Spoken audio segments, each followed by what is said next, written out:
Good morning, everyone. Welcome to Economic Times Daily Analysis and Explanation Series. आज है 19th of November and day है Friday.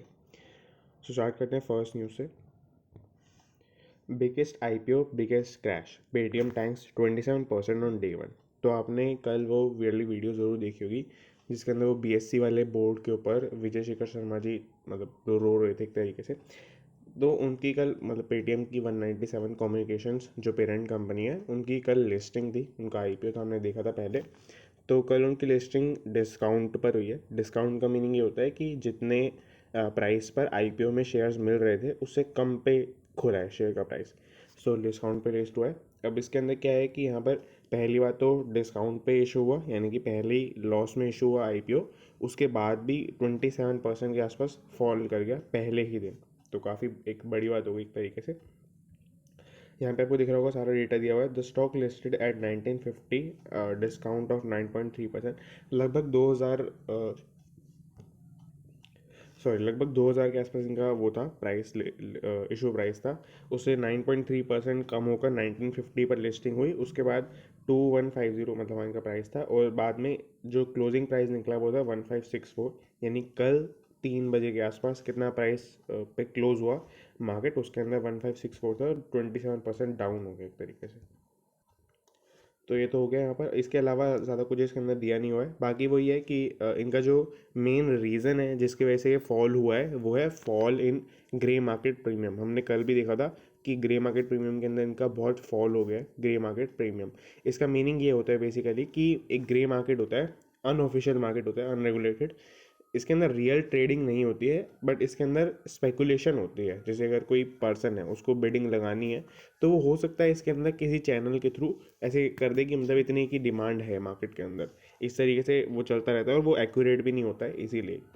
तो इसमें जो है ग्रे मार्केट के अंदर बहुत ज़्यादा प्रीमियम के अंदर फॉल आ गया था बहुत ज़्यादा. तो वही है, उसका इम्पैक्ट डायरेक्ट मार्केट पे पड़ा और लोगों ने इसके अंदर इन्वेस्टमेंट नहीं करना चाहा और बाकी लोगों ने सेल कर दिया होगा जल्दी जल्दी, क्योंकि वो चाहते हैं कि कम लॉस हो हमको. तो उसलिए उन्होंने सेल कर दिया होगा और उसकी वजह से स्टॉक नीचे चला गया काफ़ी ज़्यादा. तो यहाँ पे अब इसमें क्या है, जो थोड़े बड़े IPOs हैं उसके अंदर कितने IPOs का ऐसे लिस्टिंग के ऊपर डिस्काउंट रहा और जो मतलब जो लिस्टिंग डे का क्लोजिंग प्राइस है वो भी कम रहा, वो भी इन्होंने बताया हुआ है. जैसे 197 कम्युनिकेशन पेटीएम का हमने अभी देखा था लगभग 9.3% और 27%.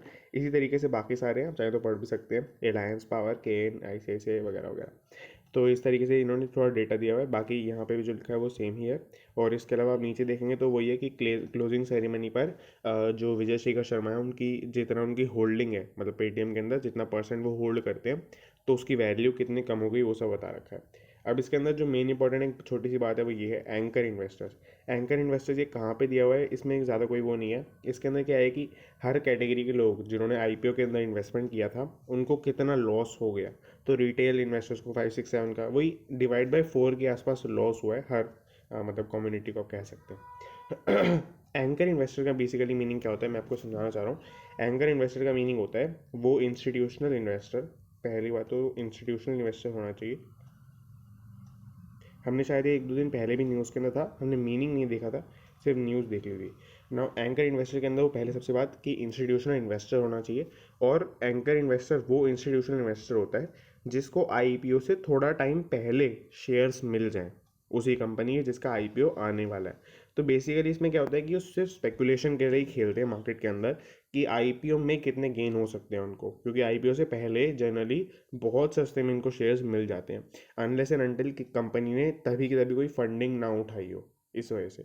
और फंडिंग भी किससे उठाएंगे, जनरली एंकर इन्वेस्टर से ही फंडिंग उठाते हैं. तो अगर उन्होंने एंकर इन्वेस्टर्स के अलावा किसी से फंडिंग उठाई है मतलब IPO से जस्ट पहले कुछ टाइम पहले तो एंकर इन्वेस्टर्स को लॉस हो सकता है. उसके अलावा ऐसे इन्वेस्टर्स को लॉस जनरली नहीं होता है, स्पेकुलेटिव तरीके से मार्केट के अंदर रहते हैं. Now, PM's advisory board sees 7.5% growth in financial year 2023.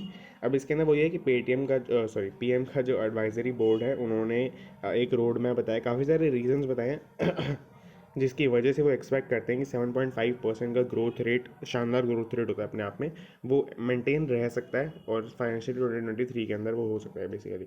अभी क्या मैं आपको सिनेरियो बताऊँ फिर मैं आपको फिर मैं आपको उन कॉजेज़ पे लेके चलूँगा. अभी के सिनेरियो में आरबीआई ये प्रिडिक्ट करता है कि 9.5% से इस फिस्कल ईयर के अंदर हम ग्रो करेंगे। फिस्कल ईयर बहुत फैंसी वर्ड है, इसका बेसिकली मीनिंग है वो आपका फाइनेंशियल ईयर। फाइनेंशियल ईयर के अंदर क्या आता है, अप्रैल से लेकर नेक्स्ट मार्च तक। जैसे स्कूल जिस टाइम पे पूरा सेशन रहता है तो वो अप्रैल से लेकर मार्च तक होता है, और बाहर वाली कंट्रीज़ में तो ये जैन से लेकर दिसंबर तक ही होता है, कुछ कंट्रीज़ में ही होता है ना। अब इसके अंदर क्या है कि यहाँ पर clear called for clear and बाकी तो ऊपर वाला ये है कि यहाँ पर जो इसके अंदर ये लिखा हुआ है कि 7 से 7.5% जो इकोनॉमिक एडवाइजरी बॉडी है पीएम ऑफिस के अंदर, आप कह सकते हैं पीएम के मिनिस्टर, काउंसिल ऑफ मिनिस्टर के अंदर, तो उन्होंने यही बोला कि 7 से 7.5% की ग्रोथ नेक्स्ट ईयर में रह सकती है। बट उसके अलावा इन्होंने ये बोला है कि called for a clear road map for privatisation and continuing growth orientation in upcoming budget. अब इसके अंदर क्या है कि आप किस तरीके से प्राइवेटाइजेशन करेंगे, इसका क्लियर एक इंडिकेशन चाहिए। अगर ग्रोथ मेंटेन करनी है ढंग से तो ये चाहिए कि आप कितनी प्राइवेटाइजेशन किस हिसाब से करने वाले हैं, किस किस को बेचने वाले हैं, उसका कंप्लीट रोड मैप चाहिए अब बजट के अंदर, पहले ही जो आ जाता है ना। अब इसके अंदर दो इन्होंने कॉन्सेप्ट बताए हैं। पहला तो ये है कि रियल एंड नॉमिनल ग्रोथ, इसको हम थोड़ी देर में देखते हैं। अब इसके अलावा इन्होंने कुछ रीजंस बताए कि किस किस रीजन से बढ़ सकता है। पहला है बेस इफेक्ट। बेस इफेक्ट का बेसिकली मीनिंग होता है वही कि वैक्सीन एडमिनिस्टर ज़्यादा हो रही है, कोरोना इफेक्ट का इफेक्ट कम हो रहा है, और जो ओवरऑल इकोनॉमी का प्रोडक्शन वाली साइड है वो कम से कम बढ़ रही है, तो वो सब मिला जुला के बेस इफेक्ट होता है। हमने शायद थोड़े दिनों पहले ही देखा था बेस इफेक्ट ना। उसके अलावा एक और जो कॉन्सेप्ट है वो ये है कॉन्टैक्ट इंटेंसिव सेक्टर्स। ये क्या होते हैं, ये बेसिकली ऐसे सेक्टर्स जिसके अंदर आपको थोड़ा बहुत नाम से आइडिया लग रहा होगा, जिसके अंदर कॉन्टैक्ट या फिर आप कुछ भी कह सकते हैं वो ज़रूरी होता है। जैसे आपकी हॉस्पिटैलिटी हो गया, आपकी टूरिज्म हो गया। हॉस्पिटैलिटी का मीनिंग होता है कि रूम्स वाला पूरा सेगमेंट जो होता है आपके, मतलब कहीं पे आप गए टूरिस्ट, एज अ टूरिस्ट, तो वहाँ पे अपने रूम जो लिया स्टे करने के लिए, तो वो हॉस्पिटैलिटी के अंदर आएगा। बाकी टूरिज्म हो गया, टूर्स हो गया, और ये सब जो चीज़ें होती हैं ये कॉन्टैक्ट इंटेंसिव सेक्टर्स के अंदर आता है। तो यहाँ पर ये है कि ये अब जो, क्योंकि 2023 के अंदर तो सब बैन वैन पूरी तरीके से हट जाएगा, मतलब जो लॉकडाउन है हर जगह पे वो हट जाएगा पूरी तरीके से, तो वो यहाँ पर ये रिकवर कर जाएंगे। दूसरी बात इन तीनों के अलावा, मतलब इन दोनों के अलावा तीसरी बात यह है कंस्ट्रक्शन शुड रिकवर, कि कंस्ट्रक्शन के अंदर भी रिकवरी आएगी। उसकी वजह से दो चीज़ें होती हैं। पहली बात तो कंस्ट्रक्शन में जो रॉ मटेरियल सब लगता है वो तो है ही, दूसरी बात जो उससे एम्प्लॉयमेंट जनरेट होती है वो भी काफ़ी बड़ा फैक्टर रहती है। तो वो दोनों बातें हो गई। और मैं अगर आपको एक और पॉइंट बताऊं, कंस्ट्रक्शन के अंदर जो एम्प्लॉयमेंट जनरेट होती है उसको बहुत ही मतलब अच्छी माना जाता है इकोनॉमी के लिए। क्योंकि क्या होता है कि कंस्ट्रक्शन में जो लोग एक तरीके से लेबर अपना सप्लाई करते हैं या जो काम करते हैं वहाँ पर, वो फिट नहीं होते किसी भी और सेक्टर के लिए जनरली। तो वो एक अपने आप में बड़ी बात होती है कि एक ऐसा सेक्टर जहाँ पे वो ओनली फिट है, जो सिर्फ वहीं पे फिट हो सकते हैं, वहाँ पे उनको काम मिल रहा है। रियल एंड नॉमिनल ग्रोथ का मीनिंग क्या होता है आप समझते हैं। अब क्या होता है, जैसे मैंने आपको पहले भी बताया था, ग्रोथ के अंदर दो बातें होती हैं। एक तो आपकी इकोनॉमी के अंदर प्रोडक्शन बढ़ रहा हो। प्रोडक्शन मतलब जैसे आपका जो ग्रोथ है, मोटा मोटा मान सकते हैं कि जीडीपी इक्वल टू होता है आपका क्वांटिटी इनटू प्राइस, कि आपका कितना आपने गुड्स बनाए एक साल के अंदर वर्सेस उनका प्राइस कितना था, मतलब मल्टीप्लाई उनका प्राइस कितना था। तो अगर आपको यहाँ पे मान लेते हैं जीडीपी, और जीडीपी ही की ग्रोथ को हम ग्रोथ बोलते हैं एक तरीके से इकोनॉमी की। अगर आपको इकोनॉमी को ग्रो करवाना है तो दो तरीके हो सकते हैं, या तो आपकी क्वांटिटी जो आप बना रहे हैं, मैन्युफैक्चर हो रहा है, वो आप बढ़ा दें सॉरी, और दूसरा हो सकता है कि आप प्राइसेस को बढ़ा दें। अब इसके अंदर यहाँ पर क्या होता है कि सिर्फ जो प्राइसेस बढ़ते हैं उसकी वजह से जो ग्रोथ होती है उसको हम नॉमिनल ग्रोथ बोलते हैं। उसमें क्या हुआ कि आपके प्राइसेस जैसे पिछले साल 10 रुपीज़ थे एवरेज हर चीज़ के, अब मिला के हर एवरेज 12 रुपये आ रही है। तो अब यहाँ पे आपका जो 2 इंटू क्वान्टिटी जितनी भी आपने बढ़ाई उसका जो भी इंक्रीज आएगा वो नॉमिनल ग्रोथ होता है। और अगर हम रियल ग्रोथ देखें तो उसके अंदर हम क्या करेंगे, आज वाले क्वांटिटी लेंगे, लेट सपोज यहाँ पर 1000 की क्वांटिटी थी पहले, और हमने उसको ग्रो करके 1500 पे पहुँचा दिया एक साल के अंदर। तो हम आज वाली, सॉरी 1500, तो हम क्या करेंगे, आज वाला प्राइस भले ही 12 रुपये हो गया है बट हम बेस प्राइस लेंगे। इसके अंदर एक टर्म चलती है base price. Base price generally वैसे 5-6 सालों पहले का कोई हम लेते सिलेक्ट करके रखा हुआ है, वही हर साल लेते हैं। बट सॉरी, बट इसमें हम क्या करेंगे, इसमें हम पिछले साल का भी ले सकते हैं क्योंकि हमारे एग्जाम्पल के अंदर 2 ही साल बन रहे हैं। तो हम क्या करेंगे, हम यहाँ पे 10,000 को देखेंगे, यहाँ पर 15,000 को देखेंगे। तो इस तरीके से हम कंपैरिजन करेंगे कि कितना ग्रोथ रहा है, तो 50% का ग्रोथ आ जाएगा यहाँ पर। तो यहाँ पर वही होता है कि इन्फ्लेशन इसके अंदर कंसीडर किया जाता है, इसके अंदर कंसीडर नहीं किया जाता। तो यही काफ़ी अच्छा मेजर माना जाता है रियल ग्रोथ रेट। नाम थर्ड न्यूज़ के ऊपर चलते हैं। Google looks for multiple solutions to address fee issue. अब ये अगर आप पढ़ेंगे पूरा आर्टिकल तो आपको मतलब मुझे नहीं लगता है कि समझ में आएगा।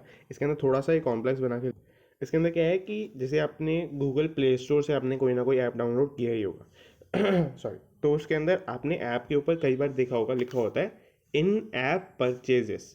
इन ऐप परचेजेस का मीनिंग क्या होता है कि प्ले स्टोर ने बेसिकली अप्रूव किया है अगर आप ऐप के अंदर कुछ सामान खरीद सकते हैं, जैसे कोई गेम्स वगैरह के अंदर होता है, आपको गोल्ड खरीदना है, कुछ भी खरीदना है बेसिकली, तो उसके अंदर आप खरीद सकते हैं वो चीज़। अच्छा, मैं इसकी उसमें की बात नहीं कर रहा कि आप अमेजोन के ऊपर कुछ खरीदते हैं वो सब चीज़ें, वो नहीं मैं बात कर रहा। जो ऐप के पास पैसे जाते हैं, जो सब्सक्रिप्शन बेस्ड सर्विस होती है, कुछ ऐसा होता है, तो वो सब जो चीज़ें होती हैं जनरली गेम्स के अंदर होता है या फिर किसी किसी सॉफ्टवेयर के अंदर, जो प्रोडक्टिविटी वाले सॉफ्टवेयर होते हैं जैसे कैनवा हो गया, वो सब हो गया, उनके अंदर होता है। तो वहाँ पे जो भी आप परचेज करते हैं उसका एक अमाउंट आपने देखा होगा, अगर आपने कुछ परचेज पे कभी क्लिक किया है तो वहाँ पे गूगल प्ले का ऑप्शन आता है, पहले गूगल से पे कर सकते हैं आप।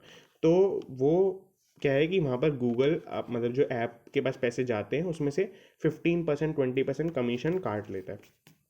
अब क्या है कि ये चीज़ क्या, अगर आप किसी भी पॉइंट पर किसी से भी कमीशन लेते हैं ट्रेड के अंदर, तो उसको माना जाता है कि आप उस ट्रेड को डिस्करेज कर रहे हैं, कि आप मतलब एक तरीके से चाहते हैं कि वो कम से कम हो। तो यहाँ पर क्या हुआ कि इसको encourage करने के लिए, क्योंकि मतलब हर चीज़ को encourage करना ही चाहिए ट्रेड में, तो उसके लिए क्या हुआ कि बहुत सारे स्टार्टअप्स, मेनली इंडियन स्टार्टअप्स ने बोला कि हम जो अपना ऐप बना रहे हैं, जैसे फॉर एग्जांपल पेटीएम का कोई ऐप है, उसके ऊपर पेटीएम ने अपना कुछ अमेजोन प्राइम वीडियो जैसा कुछ लॉन्च कर दिया, उसके लिए उसको पेमेंट करवानी है, तो गूगल प्ले उसमें से कुछ कमीशन काटेगा। तो वहाँ पे पेटीएम वाले एक तरीके से ये बोल रहे हैं, बोल नहीं रहे, मैं एग्जांपल दे रहा हूँ कि आप ये मत करो या फिर कम कर लो कम से कम। तो यहाँ पे अभी क्या हुआ है, पहले हम ये समझेंगे कि अभी इन्होंने लास्ट मंथ इस मतलब प्रॉब्लम को फेस करते हुए 15% तक कट कर लिया अपनी जो कमीशन है, मतलब 15% पे कट करके ले आए। अब इन्होंने क्या बोला है कि अभी हमने ये कर लिया है, बट दूसरी बात यह है कि the American company is working globally and locally to figure out those right solutions in the next few months. कि अभी मतलब वो राइट सोल्यूशंस को ढूंढेंगे नेक्स्ट फ्यू मंथ्स में।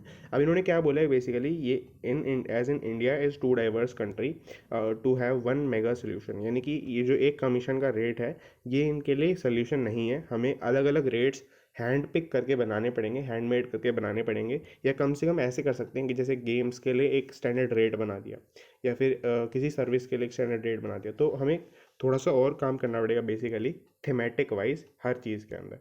तो यहाँ पे ये कहना चाह रहे हैं। और ये मतलब कौन है, ये है संजय गुप्ता, ये कंट्री हेड है और वीपी हैं गूगल इंडिया के, मतलब एक तरीके से गूगल के इंडिया के अंदर जो सबसे हाई अथॉरिटी पे पर्सन है वो यही है, Sanjay Gupta. Now I am very confident that in the next few months we should find a better solution. मतलब वो ये आपको समझ में आ गया होगा कि अगले कुछ मंथ्स के अंदर बेटर सोल्यूशन निकाल लेंगे, जो हमने यहाँ पे भी देखा था। तो ये हो गया, तो company is working globally and locally to figure out, हमने ये देख लिया पूरा। Google working for customise solution, ये मैंने आपको बता दिया। Country head Sanjay Gupta says the internet and technology go deeper in India. The scrutiny on companies like Google, हाँ इन्होंने मतलब ये मॉकिंगली कहा है कि जैसे जैसे हमारी इंटरनेट और टेक्नोलॉजी डीपर जाती जाएगी इंडिया के अंदर, जो ऑलमोस्ट डेली बेसिस पर जा रही है, तो वही है कि फिर मतलब लोग और ज़्यादा डिमांड्स करने लग जाएंगे। ये लोग बोल रहे हैं कि स्क्रूटिनी बढ़ जाएगी, बट स्क्रूटिनी का रियल मीनिंग तो ये होता है कि आपकी कोई गवर्नमेंट की बॉडी या फिर कुछ ऐसा इन्वेस्टिगेट करे आपके ऊपर। यहाँ पे एक मेटाफोरिकल से मीनिंग के अंदर बोला है कि स्क्रूटिनी का मीनिंग हुआ कि लोग मतलब जो है सॉरी, लोग आपकी कुछ सर्विसेज को एनालाइज करेंगे, देखेंगे क्या है क्या नहीं है, और कुछ डिमांड रखेंगे बेसिकली अपने। तो मेटाफोरिक से मीनिंग के अंदर इसके अंदर तो हमने पूरा कवर कर लिया, वो आपको समझ में आ गया होगा ना। यहाँ पर है top consumer companies ready to splurge on ads, तो ये आपको समझ में शायद आ ही गया होगा इससे। कंज्यूमर कंपनीज जो होती हैं, जैसे यहाँ पे एक एग्जांपल है पार्ले, मतलब जो बिस्किट मैन्युफैक्चरिंग कंपनी है, बाकी और भी हैं, जैसे आपको दिख रहा होगा टाटा कंज्यूमर प्रोडक्ट्स, एलजी और आपकी मैरिको वगैरह जो भी हैं। अब ये क्या है, ये एड्स के ऊपर ज़्यादा एक्सपेंडिचर करने को तैयार हैं, क्योंकि फेस्टिव सीजन के अंदर जो बूस्ट आया था वो नीचे जा रहा है धीरे धीरे, तो उसको एक तरीके से कंटिन्यू करना आप कह सकते हैं, या फिर कम से कम बनाए रखें एक डिसेंट लेवल पर, तो वो उस वजह से एड एंड प्रमोशन बजट में go up by up to 12% post festive season boost to sales. तो ये आपको पूरा समझ में आ गया होगा। पोस्ट फेस्टिव सीजन बूस्ट का मीनिंग आपको समझ में आ गया होगा कि फेस्टिव सीजन से जो बूस्ट हुआ, क्योंकि कंज्यूमर प्रोडक्ट्स का बूस्ट होना ही था फेस्टिव की वजह से, फेस्टिवल्स की वजह से, तो उसके बाद जो अभी मतलब एक तरीके से फॉल आ गया, उसको थोड़ा सा स्टेबलाइज करने के लिए 12% तक इनका प्रमोशन का बजट ऊपर जा सकता है। इसका डायरेक्ट इम्पैक्ट बढ़ेगा मतलब जिस भी चैनल से मार्केटिंग करते हैं उसके अंदर जो भी एजेंसी हायर करते हैं उसके ऊपर। जैसे मान लेते हैं डिजिटल मार्केटिंग करते हैं तो डिजिटल मार्केटिंग की तो बहुत सारी एजेंसीज हैं, उनके ऊपर डायरेक्ट इम्पैक्ट इसका पड़ सकता है। बाकी यहाँ पे दिखा है जैसे कि India's largest biscuit maker Parle products will increase the budgets for the second half of the physical by 10 to 12% year on year, यानी कि 10 से 12% ईयर ऑन ईयर बढ़ाएंगे। ईयर ऑन ईयर से ये भी हुआ कि साल ऑन साल बढ़ाएंगे, तो 10% सिर्फ हाफ ईयर 2 में बढ़ रहा है। तो हमने देख लिया पूरा, आई होप आपको समझ में आ गया होगा। बाकी यहाँ पे जो लिखा है वो ये है कि मतलब इसके अलावा जो पूरे आर्टिकल के अंदर लिखा है वो ये है कि एक दो और कंपनीज का एग्जांपल लिया हुआ है, जैसे यहाँ पे मारिको का है और बाकी हैं, तो ये कोई ज़्यादा वो नहीं है। बट यहाँ पर ये है कि एड एंड प्रमोशन बजट जो है 12% से ऊपर जा गया। अब जो नेक्स्ट न्यूज़ है वो ये है, लार्ज क्रिप्टो प्लेयर्स से no to new ads till rules are set. अब इसके अंदर वो ये कि क्रिप्टो प्लेयर्स, इस प्लेयर्स के अंदर दो बातें आएंगी। पहला तो है क्रिप्टो के जो एक्सचेंजेस हैं, मतलब जिसके थ्रू आप खरीद सकते हैं, जैसे वजीर एक्स हो गया, कॉइन डी6 गो हो गया, बाकी सारे और भी हैं, एक शायद वो भी है जो काफ़ी पॉपुलर हो रहा है, कॉइन स्विच कबीर, तो कुबेर। तो इसके अंदर ये जो है कॉइन मतलब एक्सचेंजेस हैं। दूसरी बात जो होती है वो है इंटरमीडियरीज, जो इन सब के पीछे बैठे हैं, जो दरअसल मतलब जहाँ पे एक्चुअली में बिटकॉइन की माइनिंग हो रही है। बिटकॉइन की माइनिंग क्या होती है कि आपने जैसे नए बिटकॉइंस कहाँ से आते हैं, तो नए बिटकॉइन माइन करके आते हैं। एक लैंग्वेज होती है सॉलिडिटी, जैसे सी होती है, पाइथन होती है, जावा होती है, ऐसी सॉलिडिटी होती है। उसमें कुछ कोडर्स बैठे होते हैं, गेमर्स बैठे होते हैं, मतलब गेमर्स नहीं कहना चाहिए बट कोडर्स बैठे होते हैं। वो सॉलिडिटी के अंदर उनको बहुत सारी कुछ कोडिंग वोडिंग करनी पड़ती है, कुछ कुछ करना पड़ता है, उसके हेल्प से बिटकॉइन माइन होते हैं, तो वहाँ से बिटकॉइन नए नए आते हैं।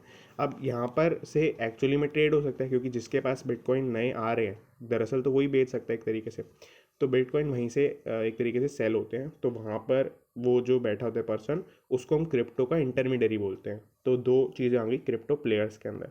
से नो टू न्यू एड्स। अब मैंने आपको थोड़े दिनों पहले बताया था कि क्रिप्टो बिल जो भी विंटर सेशन ऑफ पार्लियामेंट के अंदर चल रहा है, उसके अंदर यही है कि नए एड्स, मतलब अभी जो एड्स चल रहे हैं वो बहुत ज़्यादा मिसलीडिंग है। उसके अंदर जब क्या होता है कि किसी दिन इलॉन मस्क को ट्वीट कर देते हैं या फिर कुछ ऐसा हो जाता है, तो किसी किसी क्रिप्टो के प्राइसेस बहुत ज़्यादा बढ़ जाते हैं। तो वो चीज़ वो अपने ऐड में दिखा के मतलब एक तरीके से मार्केट को टेम्प करने की कोशिश करते हैं कि मतलब क्रिप्टो के अंदर बहुत अच्छे गेन्स हैं, आ जाओ आप भी आ जाओ, इस तरीके से। तो ऐसा रियलिटी में नहीं है, ये गवर्नमेंट ने बोला। तो गवर्नमेंट ने बोला कि आपको रियलिस्टिक एड्स बनाने हैं और अभी के लिए आप नहीं नए एड्स बना सकते। तो ये हो गया यहाँ पर पूरा, आपको समझ में आ रहा होगा अब क्या हुआ है कि क्रिप्टो प्लेयर्स गवर्नमेंट को एक तरीके से फॉलो कर रहे हैं और नए एड्स नहीं बना रहे तब तक जब तक रूल्स सेट नहीं हो जाते। अबाउट हाफ अ डजन, अच्छा 6 को लिखने का कितना बढ़िया तरीका है, half a dozen. About half a dozen crypto currency exchanges and one intermediary, मैंने आपको दोनों का मीनिंग बता दिया, in India have decided to refrain from launching fresh ads on print television and radio in the wake of concerns voiced by government. ये मैंने आपको सारा इसके अंदर ढंग से एक्सप्लेन कर दिया। हाउएवर अच्छा इसमें कुछ वही एक्सेप्शंस तो हर जगह होती हैं, तो कुछ प्लेटफॉर्म्स अभी भी ये कह रहे हैं कि हमारे एड्स जो हैं आर सबल इनफ, हम सिर्फ अपने प्लेटफॉर्म के बारे में ही बोल रहे हैं और मतलब वो कोई क्रिप्टो के कॉइन के वगैरह के बारे में नहीं बोल रहे हैं अपने एड्स के अंदर, तो हम कंटिन्यू कर पाएंगे। ये उनकी खुद की ही स्टेटमेंट है, said one of the senior official of crypto exchanges. तो यहाँ पर ही हो गया।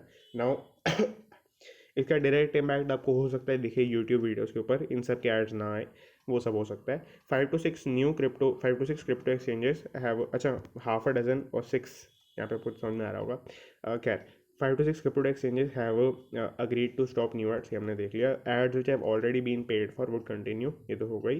Crypto exchanges will again meet to discuss the dos and don'ts. तो ये वही है, गवर्नमेंट से अपील करेंगे कि हम क्या कर सकते हैं क्या नहीं कर सकते। अब ये जो न्यूज़ है वो ज़्यादा कोई बिल्कुल भी काम की बात नहीं है, बट इसके अंदर क्या है, जैसे एक दो तीन बॉडीज़ के नाम है, ऑर्गेनाइजेशन के नाम है, तो वो इंपॉर्टेंट हो जाता है।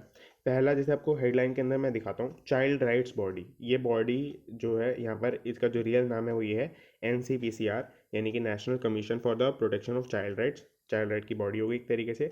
मुंबई पुलिस, तो पुलिस ही रहेगी। IBN मिन, मिन का मतलब है मिनिस्ट्री, INB मतलब मिनिस्ट्री ऑफ INB क्या है, इंफॉर्मेशन एंड ब्रॉडकास्टिंग, यहाँ पे आपको दिख रहा होगा ministry of information and broadcasting, MIB भी इनको बोल सकते हैं।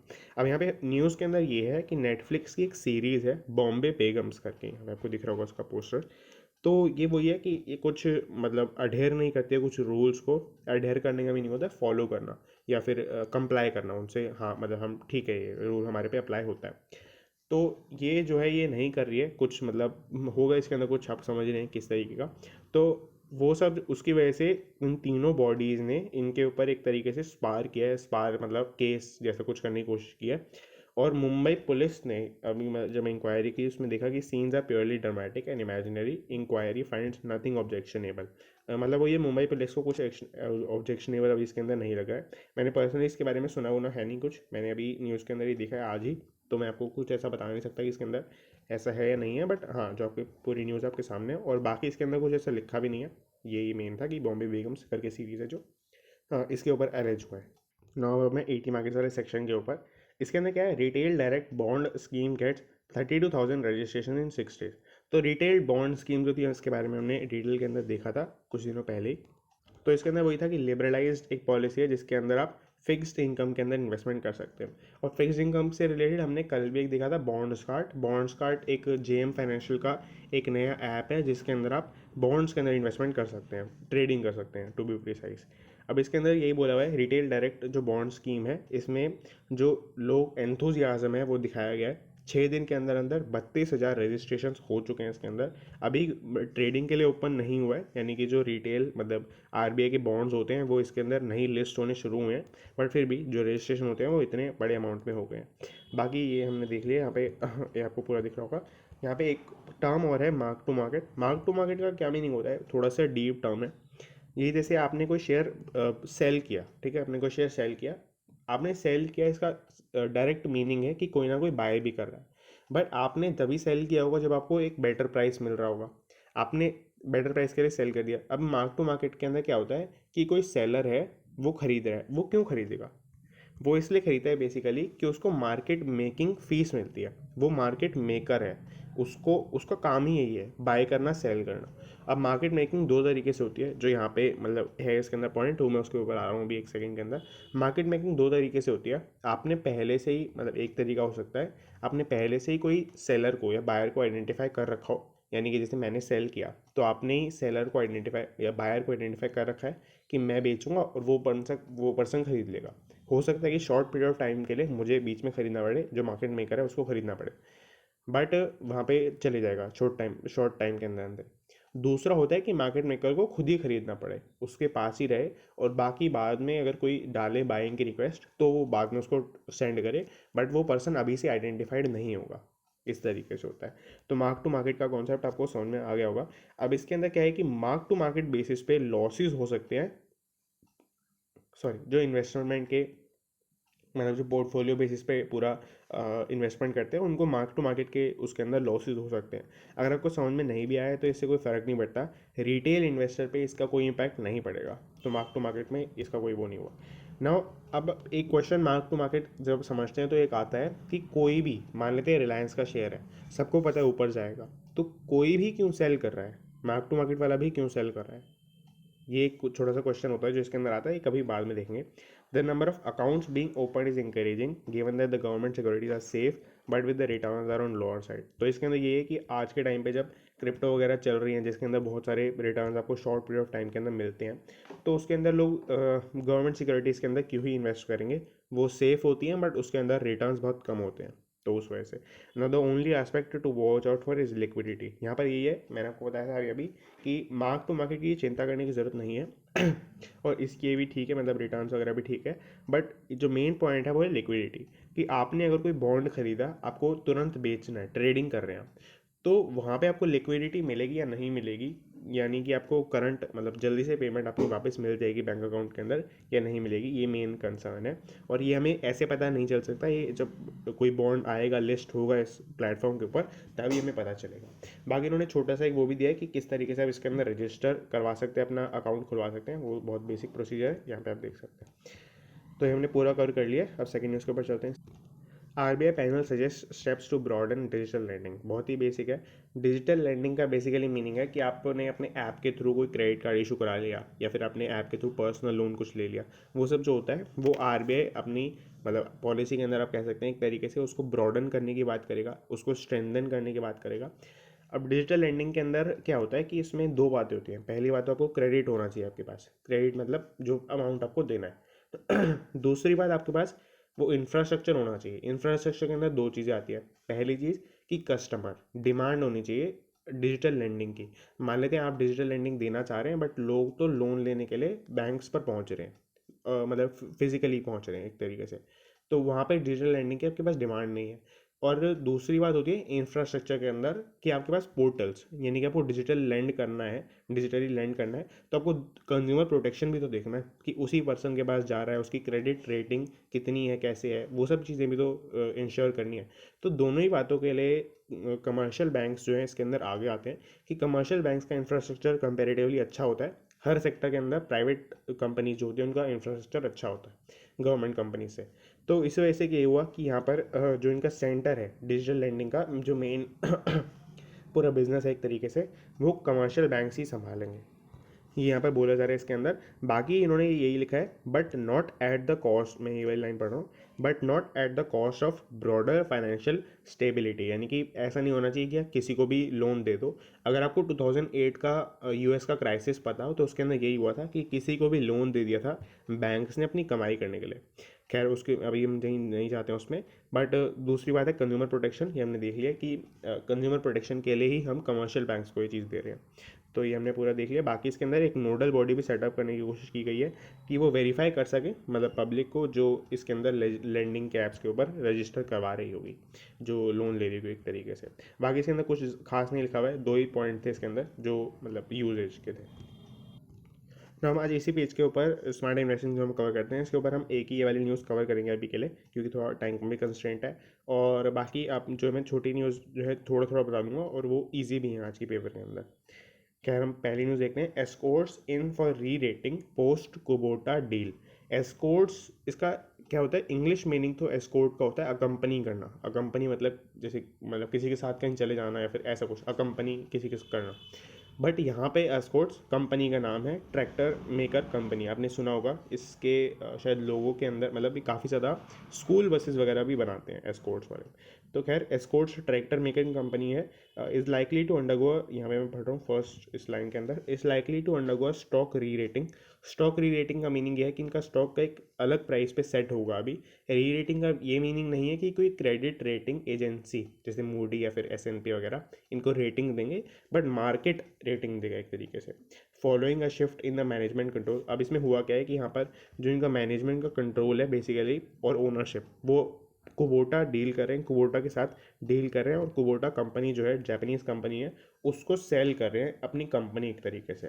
Is likely to undergo stock rerating following a shift in the management control in phased manner to Japan's Kubota corporation. तो आपको समझ में आ गया होगा।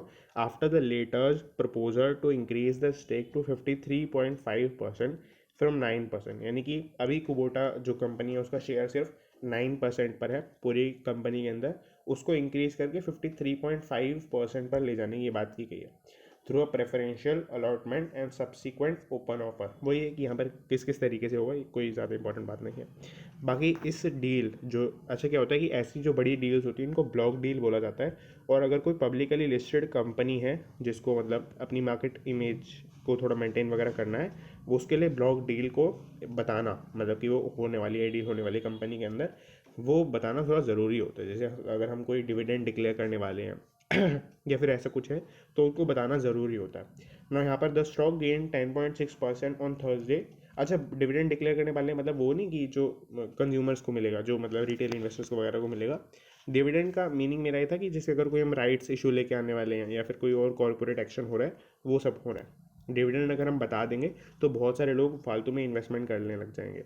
तो उसमें भी क्या होता है कि अगर मान लेते हैं हम बता भी देते हैं, तो अगर मान लेते हैं बहुत सारे लोग इन्वेस्टमेंट करने लग जाएंगे तो स्टॉक का प्राइस वैसे ही ऊपर चले जाएगा, जो थोड़े टाइम बाद अपने आप करेक्ट कर जाएगा क्योंकि वो फालतू में ऊपर गया था। तो जो लोग वहाँ पे इन्वेस्टमेंट करेंगे उनको वैसे भी एक्स्ट्रा अमाउंट देना पड़ेगा स्टॉक को खरीदने के लिए, तो अगर डिविडेंड उनको मिल भी जाता है तो भी कोई बड़ी बात नहीं होती है। खैर उसके अलावा the stock gain 10.6% on Thursday to close at 1802.9 on BSE। तो बहुत बेसिक बात है कि ये जो ब्लॉक डील मैंने आपको बताया जब ये डिस्क्लोज हुई उसके बाद मतलब एक तरीके से इंडियन जो इन्वेस्टर्स हैं उनका भरोसा है जापान की इस कॉरपोरेशन के ऊपर, जिसकी वजह से 10.6% बढ़ा ये शेयर और 1802 पर क्लोज हुआ कल BSE के ऊपर। तो ये हमने पूरा देख लिया। बाकी इन्होंने पी का एक ट्रेंड का पूरा चार्ट दे रखा है जिसके अंदर एक पॉइंट ऑफ टाइम पर इनका बहुत ज़्यादा पी चल रहा था, उसी के आसपास पहुंच गया, 20 के आसपास पी पहुंच गया।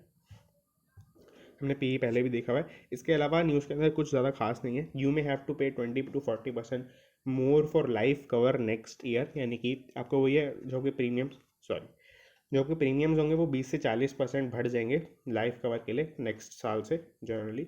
और amid flood of NFOs expert advice caution, यानी कि जो नए नए फंड्स आ रहे हैं उनके जो NFOs निकल रहे हैं नए नए, तो उसके अंदर आपको कॉशन से देखना चाहिए कि आप किस चीज़ के अंदर इन्वेस्टमेंट कर रहे हैं। तो वही है कि यहाँ पर एक जो एडवाइजरी वाला न्यूज़ है, इसके अंदर ज़्यादा कोई कॉन्सेप्ट नहीं है। अगर आपको NFO नहीं पता, ये होता है बेसिकली कि म्यूचुअल फंड में फ़ंड चलता रहता है। तो अगर कोई कंपनी अपना नया फंड निकालती है तो NFO की फॉर्म में निकालती है। अगर आपको नहीं समझ में आया तो मैं आपको एक वीडियो या तो दे दूंगा या फिर आपको रिसेंट यानी मंडे के दिन आपको बता दूंगा। तो that's it and thanks for watching.